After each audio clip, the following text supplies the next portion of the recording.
Selamat malam Indonesia, selamat malam Nusantara.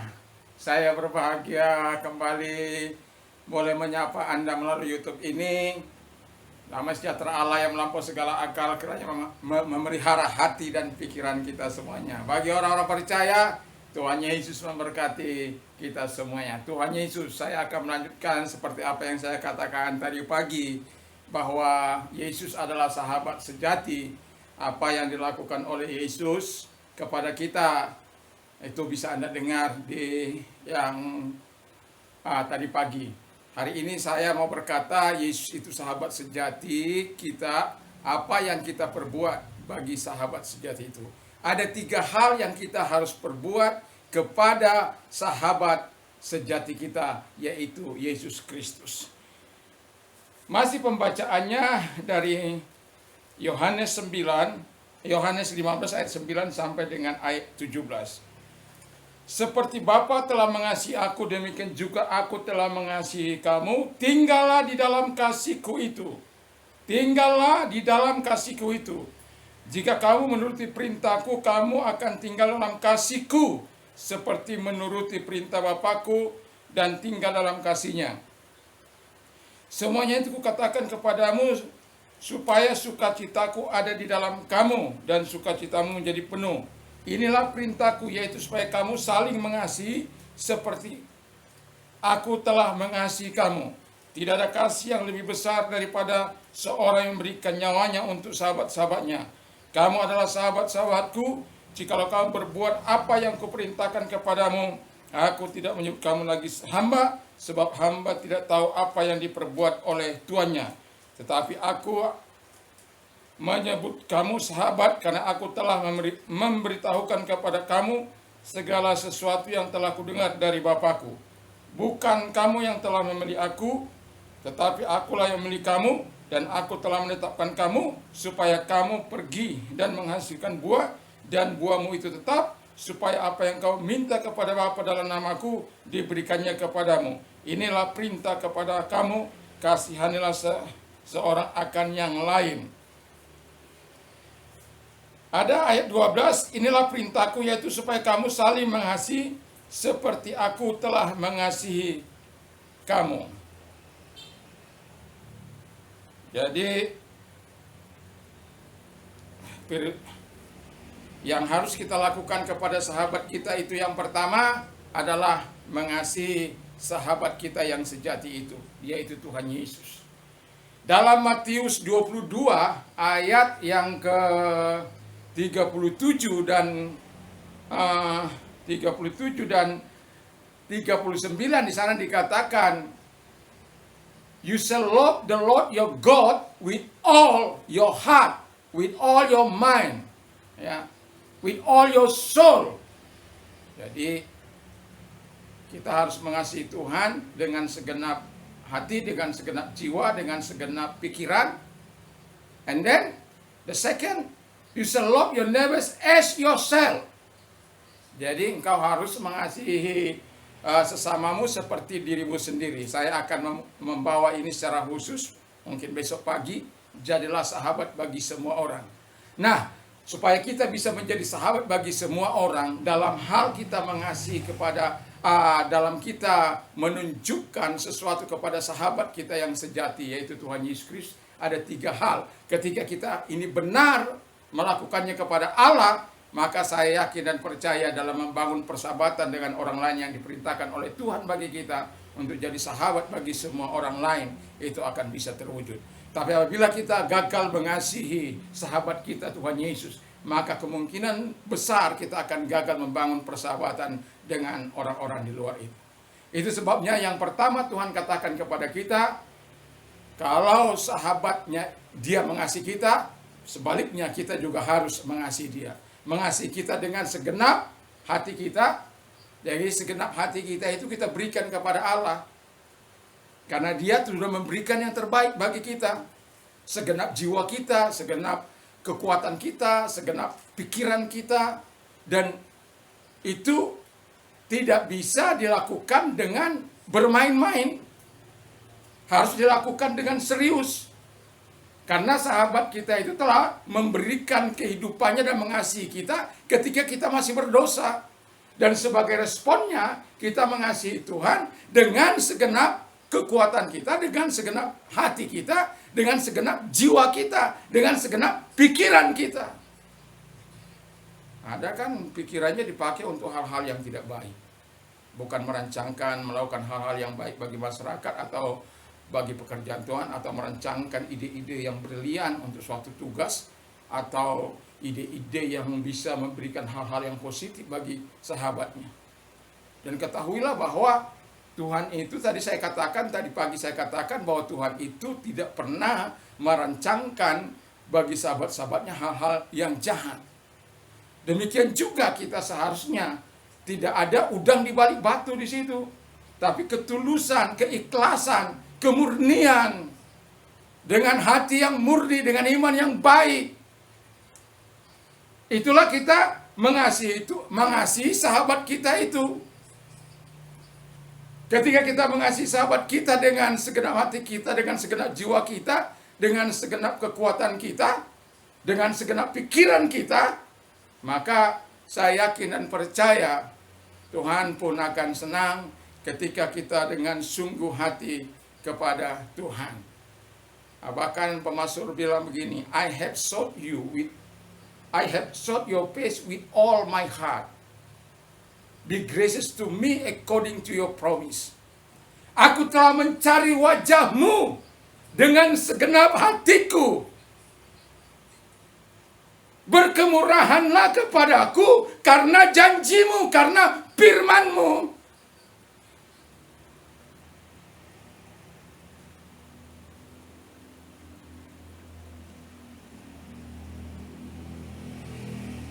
Jadi, how can a young man keep his way pure by living according to your word?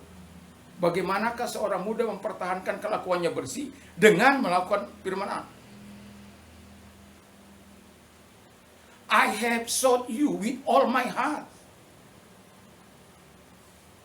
Jadi saya sudah mencari engkau dengan segenap hatiku. Bahkan dikatakan, I have hidden your word, that I may not sin against you. Aku telah menaruh firman-Mu dalam hatiku supaya aku jangan berdosa kepadamu. Jadi ketika Allah sudah mengasihi, Yesus sahabat kita mengasihi kita, kita juga harus menunjukkan kasih kita yang murni kepada sahabat kita itu. Bukan mencari keuntungan, karena sahabat kita itu Allah yang menciptakan langit dan bumi ini. Nanti orang pasti tertawa, so hebat-hebatan, bahwa masa Allah yang maha tinggi menjadi sahabat orang dihina, orang berdosa, orang yang tidak benar. Masa bisa? Bahkan nggak mungkin. Padahal Tuhan yang berkata, kau tidak lagi kusebut hamba, tapi aku menyebut engkau sahabat. Kalau pada zaman Yesus, hamba itu tidak berarti apa-apa. Dia hanya something, hanya sesuatu. Lebih berharga binatang daripada hamba. Hamba bisa disiksa anytime. Hamba tidak bisa berteriak apa-apa. Apa saja yang diperlakukan oleh tuannya, dia tidak bisa mengadu. Perlakuan apapun yang diterima, siksaan kah, bahkan kalau dibunuh sekalipun, lebih berharga binatang pada waktu itu daripada seorang hamba. Itu sebabnya Yesus berkata, aku tidak menjadikan engkau lagi hamba, tapi sahabat. Itu Allah yang maha tinggi itu menjadikan kita sahabatnya. Sahabat Tuhan. Jadi hargai. Itu sebabnya kalau pihak Tuhan sudah mengasihi kita, lalu menunjukkan penyerahan dirinya kepada, nyawanya kepada kita, dan sudah seharusnya lah kita melakukan yang terbaik kepada Tuhan, bahwa Tuhan itu sudah memberikan firman-Nya supaya kita lakukan. Jadi kita dari pihak yang manusia itu meresponi cara Allah kita bersahabat dengan kita, harus dengan apa? Yaitu mengasihi juga. Mengasihi, ada standarnya dikatakan.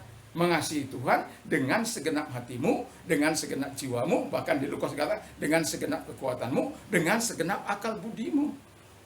dari seluruh aspek kehidupan kita ini. Yang kelihatan maupun tidak kelihatan. Pikiran kita kan nggak kelihatan. Apa yang kita pikirkan nggak ada yang tahu. Tapi Tuhan mau mengatakan bahwa supaya kita mengasihi. Karena dengan demikian kita, kalau kita mengasihi, berarti kita memelihara firman-Nya. Lalu yang kedua dikatakan Yesus adalah melakukan perintahnya. Coba bayangkan, ini perintah yang bagi orang lain ini aneh. Kalau engkau ditampar pipi kirimu, berikan juga pipi kananmu. Perintah itu. Tapi kalau kita mengasihi harus belajar. Nggak enak memang. Siapa bilang enak? Ini. Nggak begitu dong kalau dikasih ini. Ini lagi. Dulu saya ingat waktu ya bandal-bandalnya saya jadi berkelahi dengan seseorang. Dia sudah bawa kayu. Terus nah saya percaya bahwa saya akan bisa mengalahkan dia gitu walaupun dia bawa kayu. Jadi karena waktu itu sampai ini ada cacat seumur hidup ini. Nah, di kepala ini. Jadi waktu saya bilang, "Mana kau Pak mau pilih? Badanku, dadaku, kepalaku." Entah belum selesai perkataan saya, kepala saya dihantam. Bam! Darah bercucur. Nyemprot darah itu. Tapi dia terus melarikan diri. Kalau enggak, ya enggak tahu lagi gitu loh. Tapi yang jelas darah itu mencucurkan, mencerot begitu.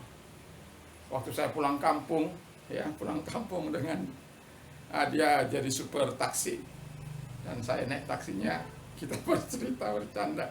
Ya namanya juga manusia pada waktu itu ya. Jadi ya itulah. Tetapi yang mau saya katakan adalah kita harus melakukan perintahnya. Perintah yang mana lagi? Kalau musuhmu menyakiti engkau, mencaci maki engkau, jangan balas menyakiti, jangan balas mencaci maki. Itu perintah. Perintah juga mengasihi musuhmu. Wow, gak enak dong ya. Tapi saya mau katakan disitulah justru keindahannya. Kalau engkau disuruh mengampuni saudaramu 70 kali 7, wah gak enak. Dan harus dia siap juga bagaimana akan melakukan hal kesalahan lagi. Dan kita harus siap mengampuninya. Kalau tidak, kalau kita mendendam, kalau kita membenci, ya jadi penyakit bagi kita. Ini perintah. Jadi kalau Tuhan perintahkan kepada kita mengasihi musuh kita, mendoakan musuh kita, ya lakukan. Kalau dikatakan mengasihi sesama, ya lakukan. Kasihilah sesamamu seperti engkau mengasihi dirimu sendiri. Ini tema khusus ini. Jadilah sahabat bagi semua orang. Jadilah sahabat bagi semua orang itu enggak gampang.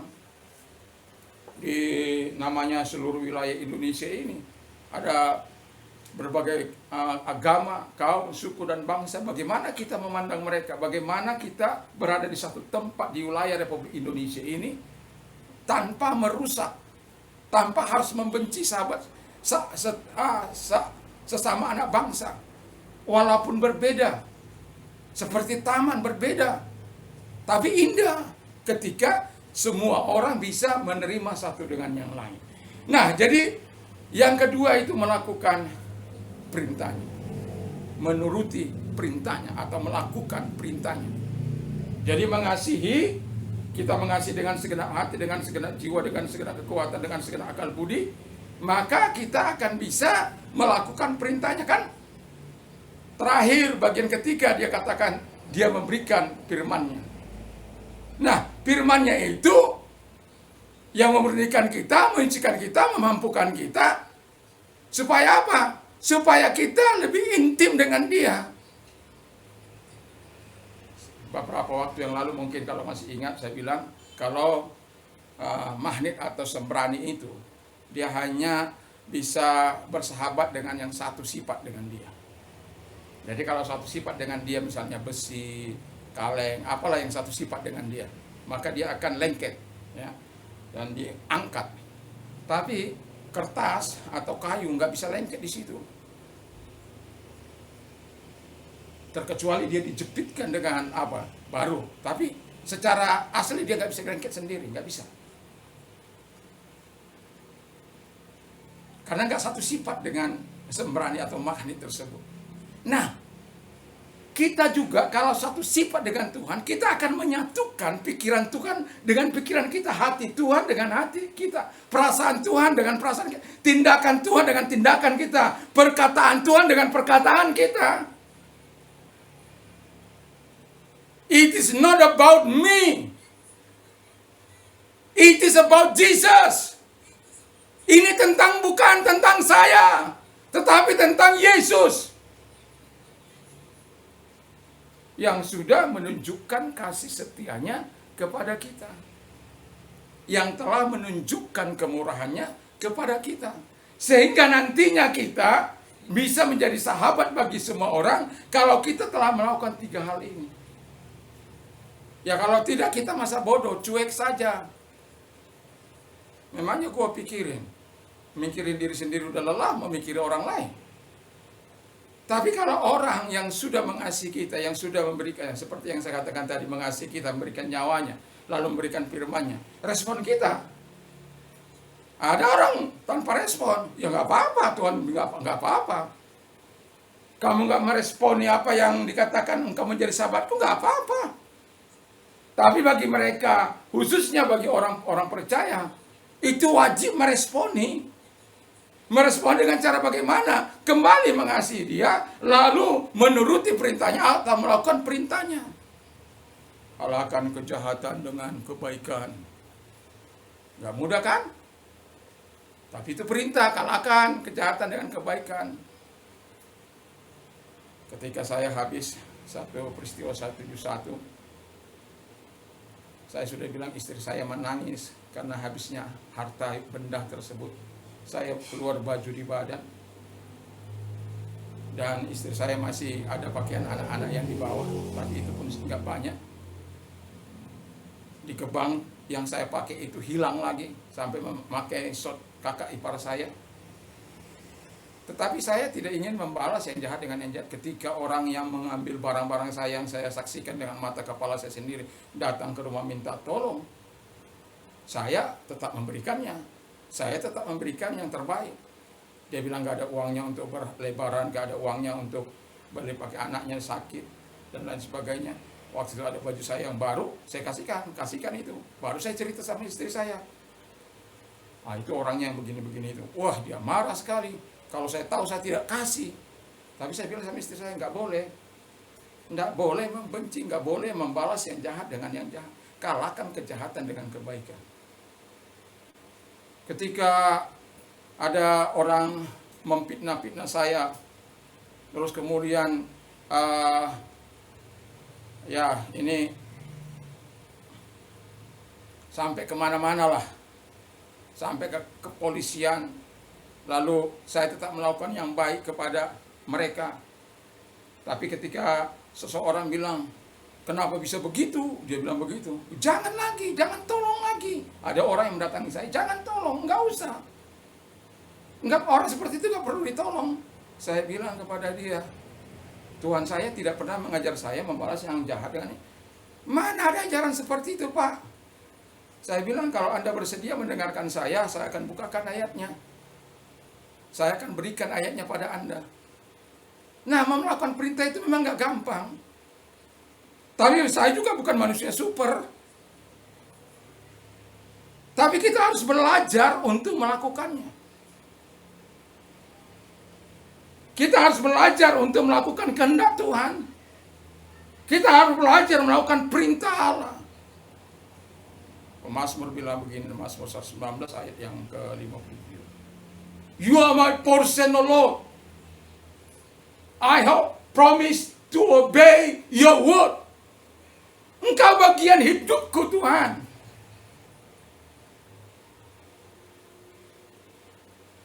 Dan aku telah berjanji untuk mentaati firman-Mu. Wow, bayangkan Tuhan menjadi bagian hidupnya, Tuhan menjadi sahabat kita, lalu dia beri janji untuk I have promised to your word.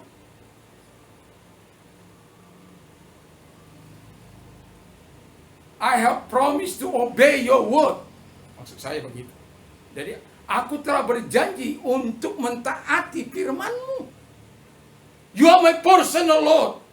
You are my personal Lord. I have promised to obey your word. Jadi kalau semua orang berkata seperti ini kepada Tuhan, maka tidak akan ada korupsi. Maka tidak akan ada penipuan-penipuan. Maka tidak akan ada orang-orang yang terlalaikan. Maka tidak akan ada penjahat-penjahat. Orang akan merasa nyaman, merasa ketentram.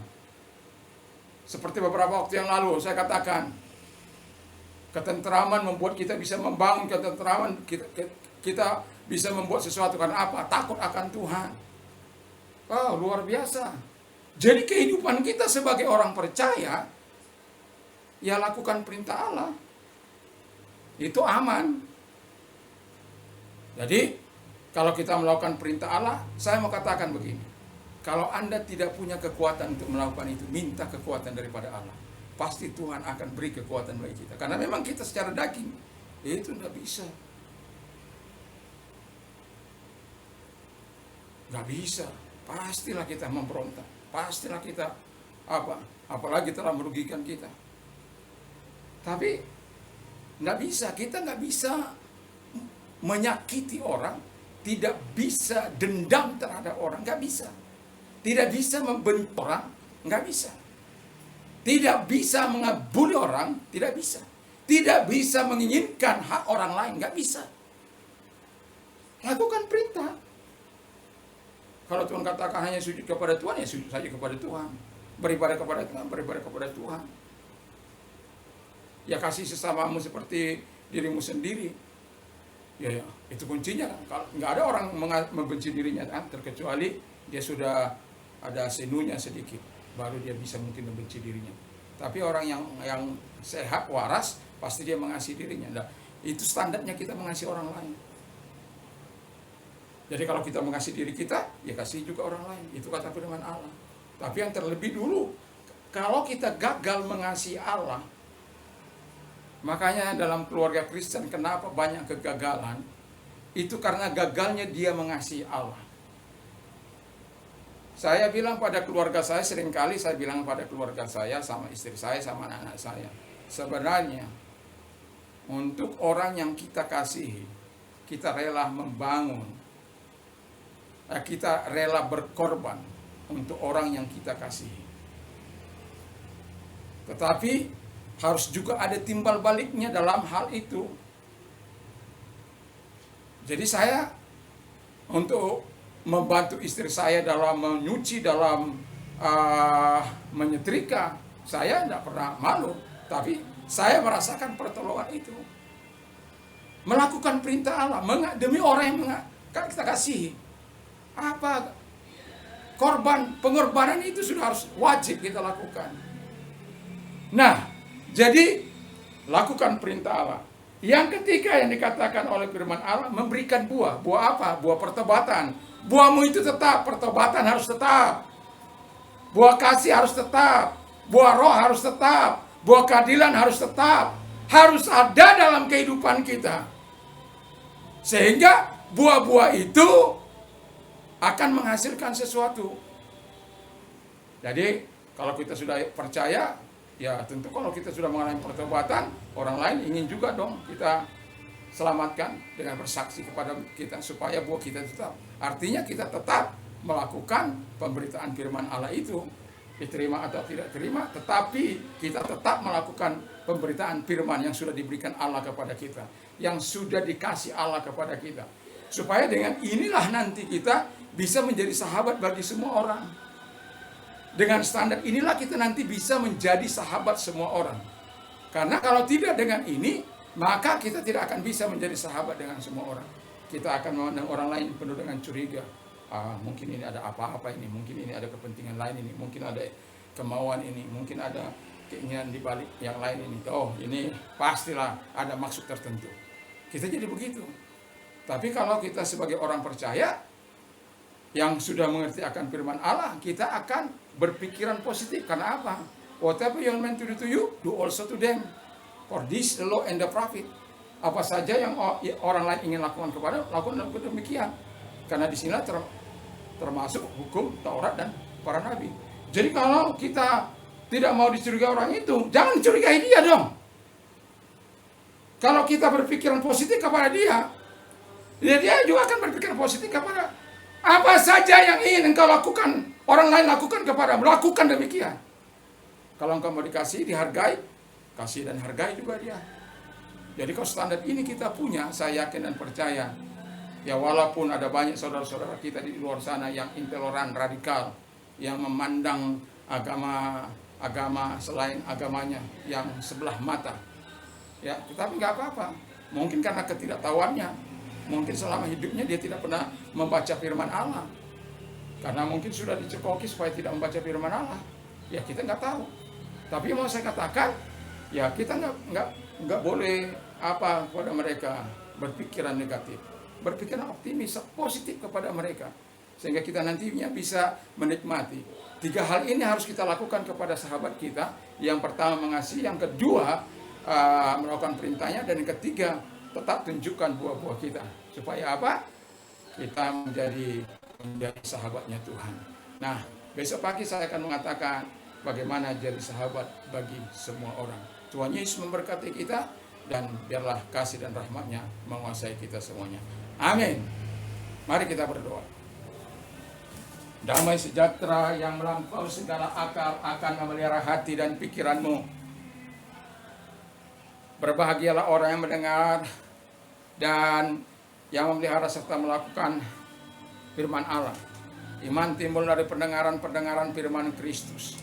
Apa saja yang orang lain ingin mereka lakukan kepadamu, lakukan jugalah demikian. Terima kasih Bapa di surga, terima kasih. Sebagai orang yang percaya, yang telah diangkat Tuhan menjadi sahabat, kami juga harus melakukan 3 hal kepada sahabat kami, sebagaimana yang terdapat dalam Yohanes 15 ayat 9 sampai ayat ke